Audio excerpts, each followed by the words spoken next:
Hey guys, and welcome back to this channel. So in this simple video I'm going to show you how you can export a part of a clip in Capcut PC, and in another word how you can export a still frame on your video using Capcut PC. So first, select your video that you want to edit, and for example I already have one video here, and just select the frame that you want to export.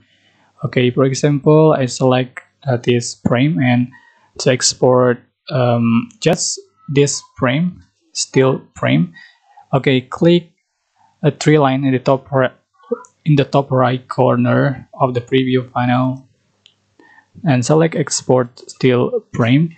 So you can change for the name, you can change for the place of your exported, you can change for the resolution and format, and just click export. After exported, you can find it in your gallery.